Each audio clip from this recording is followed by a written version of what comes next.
প্রবল বৃষ্টিতে ফুঁসছে তিস্তা নদী। ইতিমধ্যেই বহু জায়গায় ধস নেমেছে, আর যার কারণে ইতিমধ্যেই চিন্তার ভাঁজ চলে এসেছে একদিকে যেমন প্রশাসনের, তো নাজেহাল জনজীবন হয়েছে।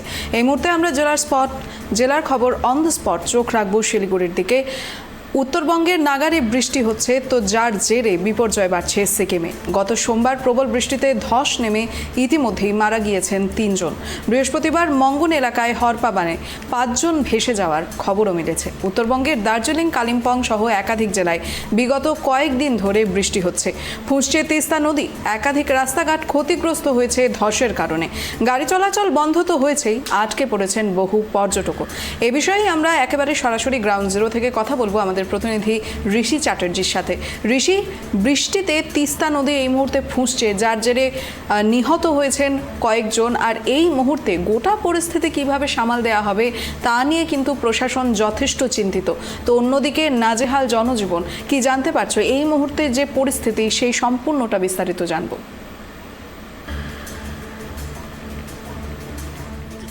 জানিয়ে রাখি, সকাল থেকে আমরা ড্রাইভ টিভি বাংলায় কিন্তু সেই চিত্রই তুলে ধরছিলাম হরপাবানের, সিকিমে হরপাবানের। সকাল থেকেই কিন্তু ধসে গিয়েছে রাস্তা এবং পাহাড়ে প্রচুর মানুষ কিন্তু এখনো পর্যন্ত নিখোঁজ। গত বছরও কিন্তু হরপাবানের সেই আতঙ্ক কেটে উঠতে পারেনি সাধারণ মানুষ। আবারও সেই বর্ষার সময় কিন্তু আজ এবং বিগত ভারী বৃষ্টির জোরেই কিন্তু এই ঘটনা ঘটেই চলছে। অন্যদিকে জানিয়ে রাখি, সেবকের কাছেও কিন্তু তিস্তা বাজার, রংপু এবং মিল্লি বাজারে কিন্তু ধসে কিন্তু কবলিত পড়েছে বেশ কিছু বাড়ি।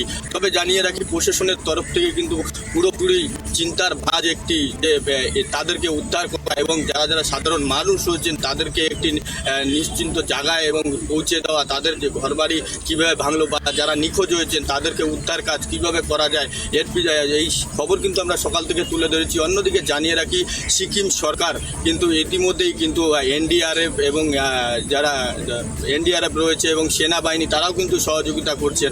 অন্যদিকে জানিয়ে রাখি, মঙ্গন জেলার যে একমাত্র যোগাযোগকারী যে ব্রিজ, সেই ব্রিজ কিন্তু ভেঙে পড়েছে, যার ফলে কিন্তু গ্যাংটক হয়ে সিকিমের সাথে যোগাযোগ কিন্তু একদমই বিচ্ছিন্ন হয়ে পড়েছে। তবে স্থানীয় বাসিন্দারা এবং যারা পুলিশ প্রশাসন থেকে শুরু করে সিকিম সরকার কিন্তু তারা কিন্তু উদ্ধারের কাজে হাত লাগিয়েছেন এবং জানিয়ে রাখি ইতিমধ্যেই কিন্তু পর্যটকও কিন্তু নিখোঁজ রয়েছে বলে জানা যায়। অন্যদিকে জানিয়ে রাখি, যে সমস্ত টুরিস্টরা আসছেন এখন পাহাড়ে বা সিকিমের উদ্দেশ্যে ঘুরতে যেতে চাচ্ছেন, তাদেরকে কিন্তু যারা টুরিস্ট যারা রয়েছে, একটি এনজিও রয়েছে, তারা জানিয়েছেন যাতে আপাতত যাতে পর্যটকরা যাতে সিকিমমুখী যাতে না হয়। এবং পাশাপাশি জানিয়ে রাখি, সিকিমে যে সমস্ত পর্যটকরা রয়েছে সেই সমস্ত পর্যটকদের কিন্তু উদ্ধার কিন্তু সমতলে নিয়ে আসার চেষ্টা চলছে। অন্যদিকে জানিয়ে রাখি, পথে কিন্তু গাড়িগুলিকে ঘুরিয়ে দেওয়া হচ্ছে। অন্যদিকে পাশাপাশি জানিয়ে রাখি, সেবক তিস্তার কাছেও কিন্তু ইতিমধ্যে কিন্তু জেসিবি দিয়ে কিন্তু রাস্তা পরিষ্কার করা, যে সমস্ত পলি তিস্তা থেকে উঠে এসছে রাস্তার উপরে পড়েছে এবং যান চলাচল ব্যাহত হয়েছে, সেই পলিগুলিকে কিন্তু সরানোর কাজ চলছে। দিশা একেবারে তবে আরেকটা বিষয় হচ্ছে, দেখো যেমনটা জানতে পারা যাচ্ছে যে নদীর জলে কিন্তু এই যে হরপাবানের যে এই মুহূর্তে যে পরিস্থিতি বিরাজ করছে, তো সেই ক্ষেত্রে বহু মানুষ তো ঘর ছাড়া হয়েছেন, বিশেষ করে যারা নদী তীরবর্তী এলাকায় রয়েছেন তাদের কিন্তু একেবারে সর্বহারা হয়েছেন তারা, এক কথায় বলা যেতে পারে। তো সেই ক্ষেত্রে তারা এই মুহূর্তে কোথায় আশ্রয় নিয়েছেন?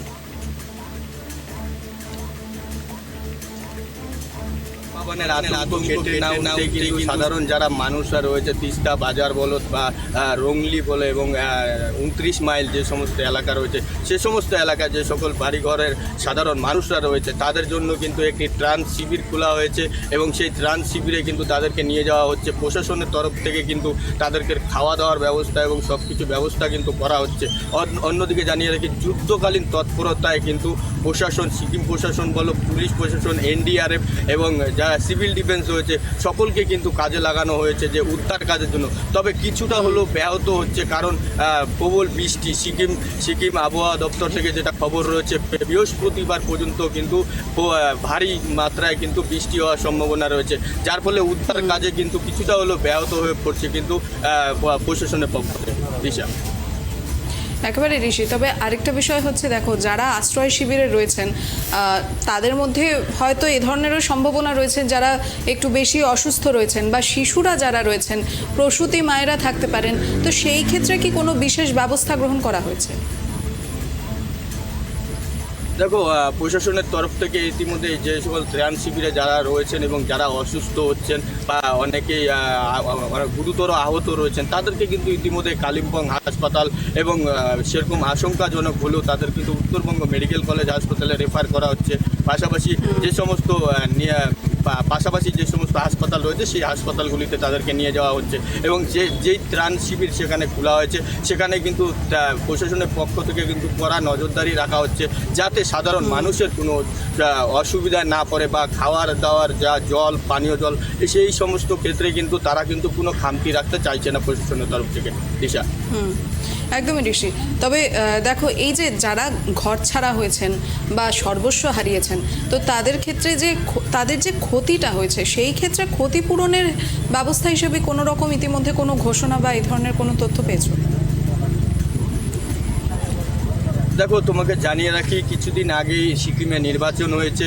নির্বাচন হওয়ার পরে SKM পার্টির যিনি মুখ্যমন্ত্রী শপথ গ্রহণ করেছেন PS বলে, তিনি কিন্তু এখনও পর্যন্ত কিন্তু সেই ক্ষতিপূরণের কথা এখনও উল্লেখ করতে পারেননি, কারণ তিনি গতকালই তিনি শপথ নিয়েছেন, যার ফলে কিন্তু প্রশাসনের তাদের তরফ থেকে কিন্তু পুরোপুরি সহযোগিতা করা হচ্ছে। এবং যেটা সূত্র মারফত আমরা জানতে পারছি, যাদের বাড়িঘর ভেঙে গিয়েছে বা কারো গাড়ির চালকরা রয়েছে যারা গাড়ি নিয়ে যাচ্ছিল অন দ্য রাস্তায়, তাদের কিন্তু নিখোঁজ, তাদেরকে উদ্ধারের কাজ, প্রথমে তো তাদের উদ্ধারের কাজের দিকেই কিন্তু বিশেষ করে নজর দিচ্ছে সিকিম সরকার। অন্যদিকে জানিয়ে রাখি, ক্ষতিপূরণ অবশ্যই দেওয়া হবে, কিন্তু সেভাবে এখনও সূত্র মারফত জানানো হচ্ছে যে ক্ষতিপূরণ তারা পাবেন, কিন্তু এখনও কিন্তু সেইভাবে কিন্তু সরকারিভাবে কোনোভাবে কিন্তু এখনও ঘোষণা করা হয়নি। দিশা, বেশ, একেবারে ধন্যবাদ ঋষি। এদিকে এই মুহূর্তে অন দ্য স্পট আমরা নজর রাখছি শিলিগুড়ি দিকে। উত্তরবঙ্গে নাগারে বৃষ্টি হচ্ছে, আর তার জেরেই বিপর্যয় বাড়ছে সিকিমে। গত সোমবার প্রবল বৃষ্টিতে ধস নেমে ইতিমধ্যেই মারা গিয়েছেন 3 জন। বৃহস্পতিবার মঙ্গন এলাকায় হরপাবানে 5 জন ভেসে যাওয়ার খবর মিলছে। এদিকে উত্তরবঙ্গের দার্জিলিং, কালিম্পং সহ একাধিক জেলায় বিগত কয়েকদিন ধরে বৃষ্টি হচ্ছে। ফুঁসছে তিস্তা নদীও। একাধিক রাস্তাঘাট ক্ষতিগ্রস্ত হয়েছে ধসের কারণে। গাড়ি চলাচল বন্ধ হয়েছে, তার পাশাপাশি আটকে পড়েছেন বহু পর্যটকও। নিখোঁজ যে ব্যক্তিরা হয়েছেন তাদের কিন্তু এই মুহূর্তে যুদ্ধকালীন তৎপরতায় উদ্ধার কাজ অব্যাহত রয়েছে প্রশাসনের পক্ষ থেকে। তবে সেই ক্ষেত্রে প্রশাসনও যথেষ্ট চিন্তার মধ্যে দিয়ে এই উদ্ধার কাজ চালিয়ে যাচ্ছেন, কারণ যারা নিখোঁজ হয়েছেন তাদেরকে খুঁজে পাওয়ার সম্ভাবনা কতটুকু রয়েছে সেই নিয়ে কিন্তু একটা বড় প্রশ্ন দেখা দিচ্ছে। পাশাপাশি যারা এই মুহূর্তে ত্রাণ শিবিরে রয়েছেন তাদের ক্ষেত্রেও বিশেষ ব্যবস্থা নেওয়া হয়েছে। তাদের চিকিৎসার ক্ষেত্রে যেমনটা জানতে পারা যাচ্ছে যে বহু শিশুরা রয়েছেন, অসুস্থ ব্যক্তিরা রয়েছেন, পাশাপাশি প্রসূতি মায়েরাও রয়েছেন। তো সেই ক্ষেত্রে তাদের দিকে বিশেষ নজর দেওয়া হচ্ছে। আর গোটা ত্রাণ শিবির চত্বরকে কঠোর নিরাপত্তার মধ্যে এই মুহূর্তে রাখা হয়েছে, যাতে যারা আশ্রয় নিয়েছেন সেখানে তাদের যাতে কোনো রকমের কোনো অসুবিধে না হয়, আর অসুবিধা হলেও যাতে সঙ্গে সঙ্গে জরুরি পদক্ষেপ নেওয়া সম্ভবপর হয়ে ওঠে।